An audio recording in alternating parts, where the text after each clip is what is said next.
Welcome to Storytime with Auntie Key.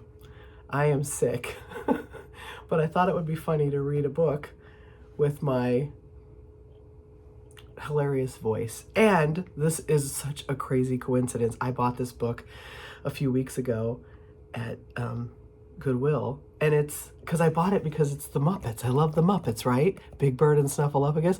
The day Snuffy had the sniffles. Like, it's perfect. I have to read this while I'm sick. And excuse me while I cough. Okay, let's get into it. Oh, this is going to be a long one, y'all. Oscar the Grouch popped up out of his can just in time to see Big Bird skipping down Sesame Street. Go away, Bird, Oscar grumbled. All that cheerfulness will ruin my day. Besides, it's time you collect the trash. I'm too busy to talk to you. That's okay, Oscar, Big Bird said. I'm in a big hurry to get to Snuffy's house so I can cheer him up. He has the sniffles. Big Bird, come cheer me up. I have the sniffles too. All right, there's Big Bird and Oscar. Grouches don't know anything about cheering anybody up, said Oscar. That's so sad. But we do know a lot about the sniffles. I have just the thing for you to take to old Snuffle Nose. Wait here. But before Big Bird could say anything, Oscar disappeared into his can, banging the lid shut behind him. Big Bird was waiting impatiently for Oscar when Cookie Monster came along. What's the matter? Cookie asked Big Bird. Excuse me. Did somebody eat all your cookies? Worse than that, Big Bird said. Snuffy's got the sniffles and can't come out to play. I'm waiting for Oscar. He has a surprise for me to take to Snuffy. Cheer up, Surprise, said Cookie Monster. Wait here. He left in such a rush he nearly ran into Bert. So Cookie Monster's going to get something to cheer up Snuffy, too. As soon as Bert heard that Snuffy had the sniffles, he told Big Bird, I know just the thing to cheer up Sniffy Snuffleupagus. Wait here. He dashed into 123 Sesame Street before Big Bird could open his beak to say one word. Big Bird flopped down on the steps next to Oscar's can. At this rate, I'll never get to see Snuffy, he said. He tapped his foot. He stood up. He paced back and forth. He sat down. Then he did the same thing all over again.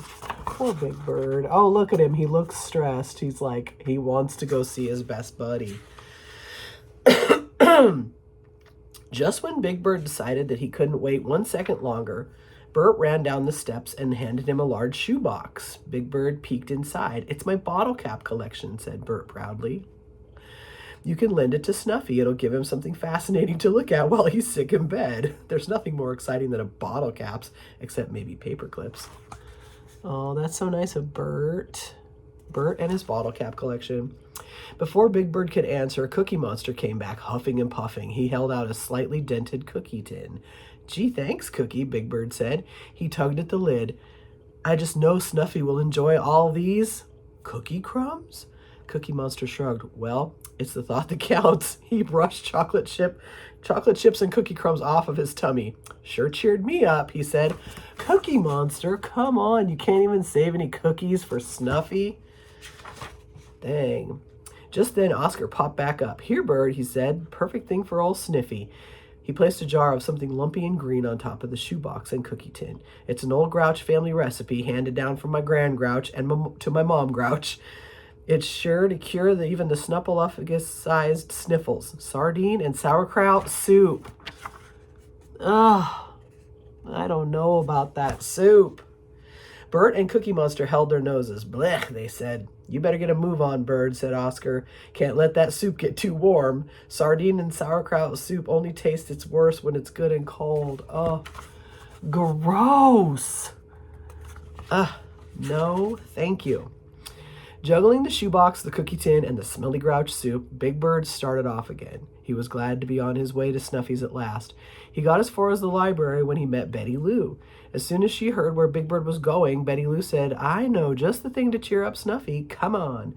Before Big Bird could make a peep, Betty Lou took him up the steps and into the library. Oh. There they are in the library. But there's another page to read. Everybody's sure in a hurry to make me wait, said Big Bird, looking around. Finally, Betty Lou came back. She balanced a thick book on top of Big Bird's bundles. Here's an animal picture book for Snuffy to look at all by himself. And here's a monster storybook for his mother to read to him. She piled even thicker book on top of the first one. There's nothing like a good book to cheer you up, said Betty Lou. Okay, you see Betty Lou piling the books. Big Bird's already carrying a pile of stuff, and then now Betty Lou's like, here, carry some more.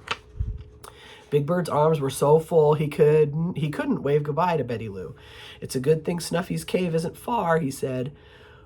What do you have there, Big Bird? The Count called from his castle window. 1 shoebox, 1 tin, 1 jar, 2 books. Wonderful.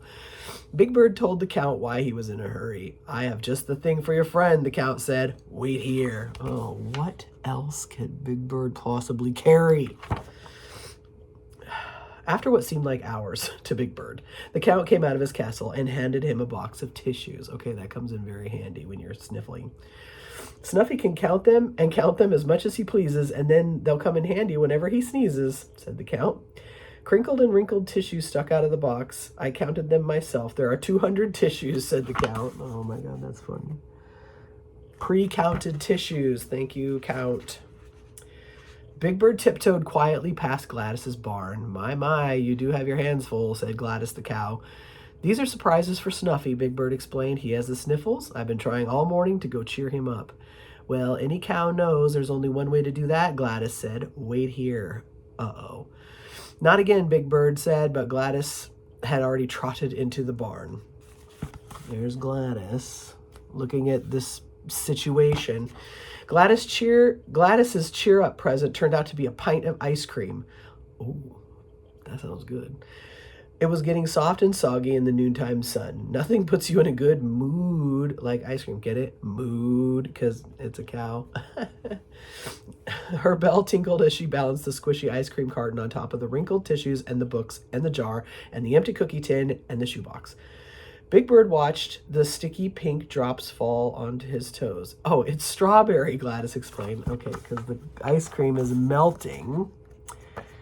Strawberry drops. Okay. Oh, boy. At last, Big Bird made it to Snuffy's cave without dropping a single present. He pushed open the front door with his foot. Then he had a terrible thought. I brought all these presents for Snuffy, and not a single one of them is from me. I forgot to bring Snuffy a present. Oh, no. Big Bird sighed a deep sigh and shifted the slippery pile of presents. I hope Snuffy won't be too disappointed. How could he be disappointed? His friend is visiting him. That's all that matters. Look at the little chipmunk. Is that another chipmunk? Oh, that's a little chipmunk friend. Okay. And there was Snuffy propped up on huge stuffed pillows in his Snuffleupagus-sized bed. On a tray in front of him was a glass of orange juice, a box of cough drops, a coloring book, and a box of crayons. Snuffy had an ice pack on his head and a thermometer sticking out of his mouth. Mrs. Snuffleupagus took the thermometer out of Snuffy's mouth and studied it for a moment. No more fever, she said. She took a bottle and measured the thick orange Sniffles medicine into a spoon. Snuffy swallowed it all. Mrs. Snuffleupagus gave him a big hug. Cheer up, son, she told him. You'll be out of that bed in no time. Snuffy's mom is taking care of him. How sweet. Uh-oh, Big Bird said. The cheer-up surprises were slipping from his grasp. Ah-choo! Snuffy sneezed, a gigantic snuffle sneeze that rattled everything in the room. The presents crashed to the floor. Oh dear, said Mrs. Snuffleupagus. Big Bird stood in the doorway, feeling sadder than ever. Oh, how could he cheer up Snuffy now? Oh, see, his stuff is all dropped on the ground. Poor Big Bird. He really tried. Snuffy blew his snuffle on a handkerchief the size of a tablecloth. Then he smiled at Big Bird. Oh, Bird, he snuffled. How did you guess what I wanted to cheer me up? Big Bird stared at the mess on the floor. What's that, Snuffy? The bottle caps? The cookie crumbs? The melted ice cream? Or the sardine and sauerkraut soup? Ew. No, Bird, said Snuffy. A visit from you. That cheered up Big Bird, too. See, I knew that's what he really wanted, was just a visit from his friend. And there they are, playing checkers. And book over. That was by far the longest book yet. There's the back. Look at all those cute little characters. Okay. Bye.